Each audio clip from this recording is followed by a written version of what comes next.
Okay, great. Ladies and gentlemen, I'm here tonight to bring you some revelations, so to speak.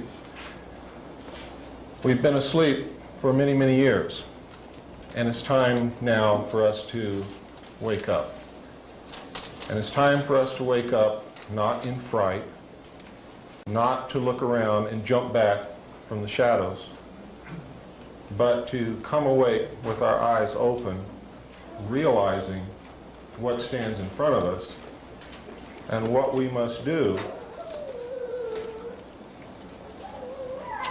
so that we can live our lives again in peace and tranquility. And we must, at all costs, guard against drifting back into the slumber that we have been in for the last 40 to 50 years, that has really created the situation that we find ourselves in today.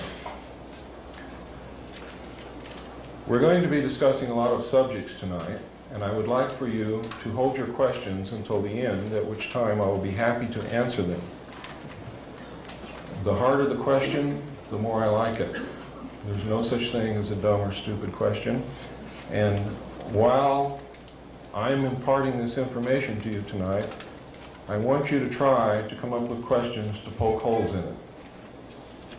And I'm going to answer every one of those questions, because when you leave here tonight, I don't want you to have any doubts in your mind whatsoever about the truthfulness of what you're about to hear.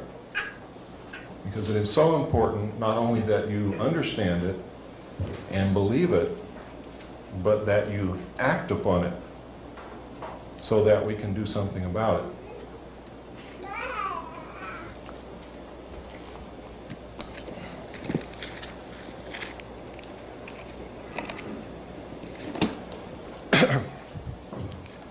We tried to get a large television set tonight, and lo and behold, in the entire city of Sedona, this is the largest we could get. So if you'll bear with us, I'm going to be showing you some videotapes. Most of them we're going to play through once, because the audio will be enough for those of you who aren't able to see it from the back. When I get to the Kennedy tape, if you are unable to see what you need to see after we play it the first time, let me know. We will then ask the people in the front to stand up and move back, and those of you in the back come forward. We will play it through as many times as we need to. It is important that you know that you've been lied to, that your own government assassinated one of our presidents. And we're going to show that to you tonight. I would like to thank some people now and talk about some material that you're going to be seeing here in the future. I would like to thank especially Eve Bruce, who through long-distance telephone conversations really started this rolling and was the one who put it together for you. I would like to also thank Mr. Ed DeMar, who was sort of in partnership with Eve to bring this about and did an awful lot of work on it, and who has written a book called Lèse-Majesté. It's by Ed DeMar,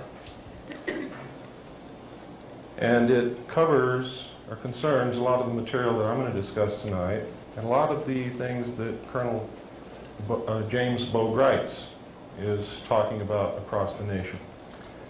I had read a good portion of Mr. DeMar's book this morning, and I have to tell you, it is one of the most in-depth, most well-researched, most well-referenced works of its kind that I have seen, and includes the best bibliography on this subject, which is available for all of you here tonight. You can pick up this bibliography from the table back here, and the reason we put it out for you to pick up is because most of what I'm going to tell you tonight you can find out for yourselves through your own research. Most of the information that I'm going to give you is not secret. It has been in the public domain for many years. However, we have been extremely,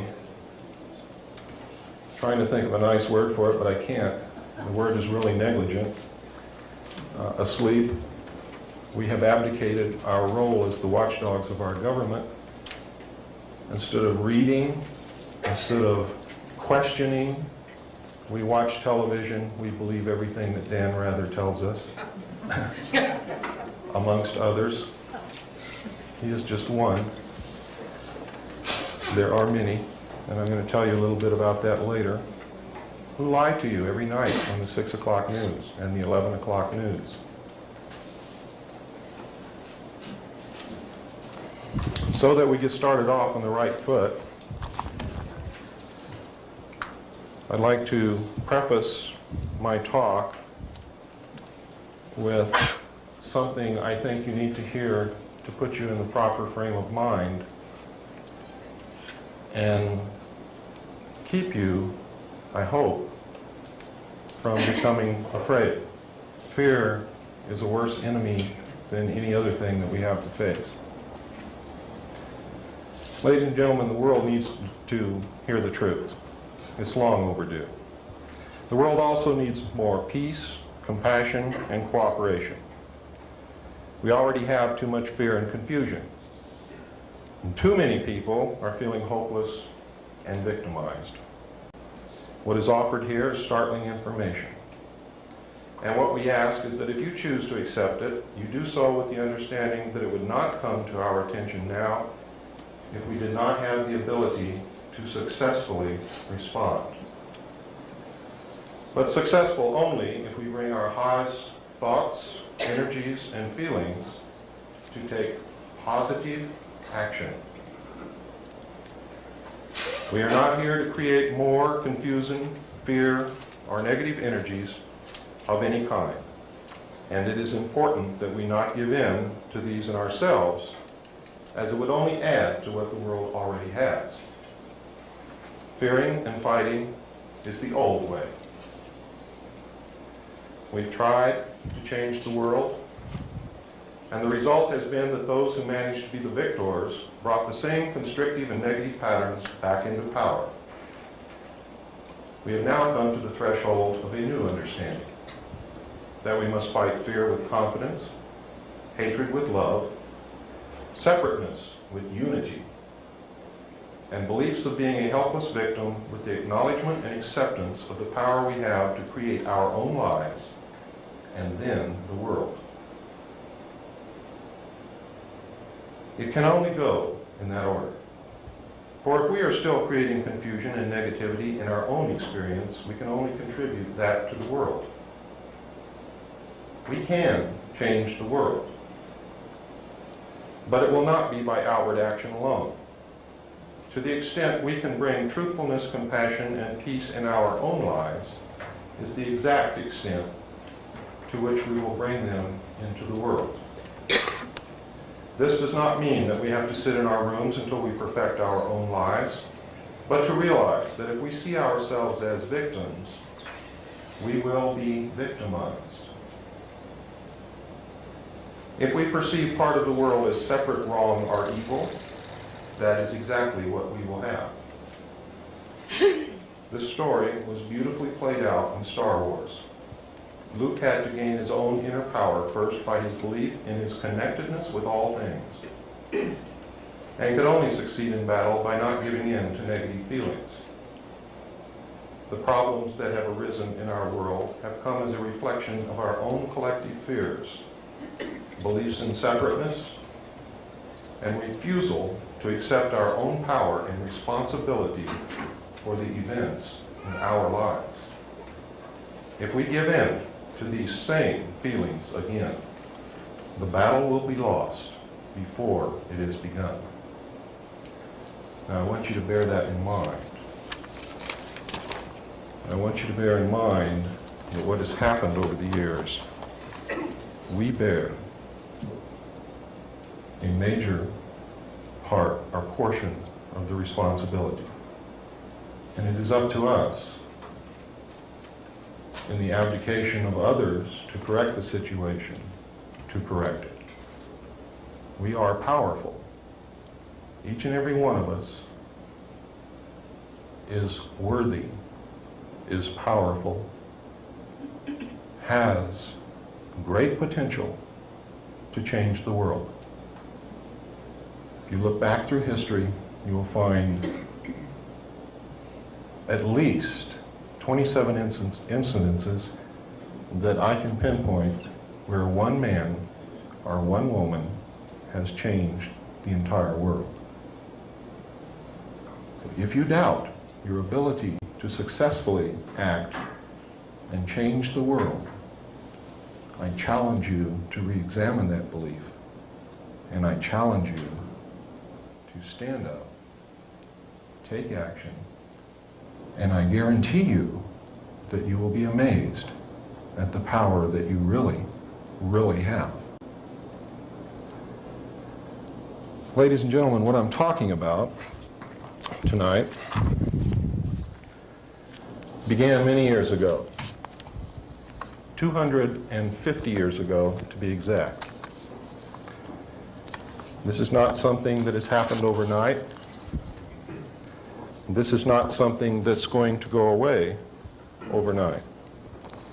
But it is something that we can begin to work on, and we can make major changes before the end of this year.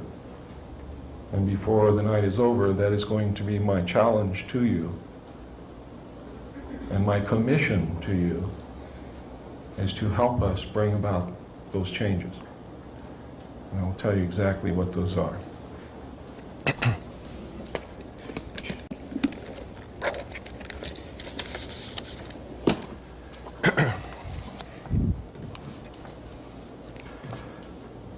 I'm going to brush over the brief history of this because what I want to do is get to the meat of the matter that's happening today, because that's really what concerns us. But you need to know how it all started. About 250 years ago, there was a man who was contacted by, you might call it a channel, you might call it an alien being, you might call it a spirit, whatever you call it. This entity that contacted this person set in motion one of the most far-reaching, longest-lasting conspiracies known to man. It began with the Illuminati. It began with the Illuminati right from the inception of the Illuminati as a plot to depose the rulers of the countries of the world, take down the national barriers, create a one-world government with the core members or executive members of the Illuminati at its head, concentrating the power of the world and the wealth of the world in their hands and subjugating the rest of the human race literally to serfdom. When the heads of the monarchs of the countries of Europe uncovered this plot accidentally, they immediately banned the Illuminati. They put a price on the head of the members of the Illuminati, and they quickly disappeared and took to the holes in the ground. They were sheltered by other secret groups. You will find that all of the secret societies that are concerned with this particular conspiracy, all through the years, always have levels of initiation for their membership. I'll explain to you why that is a little bit later.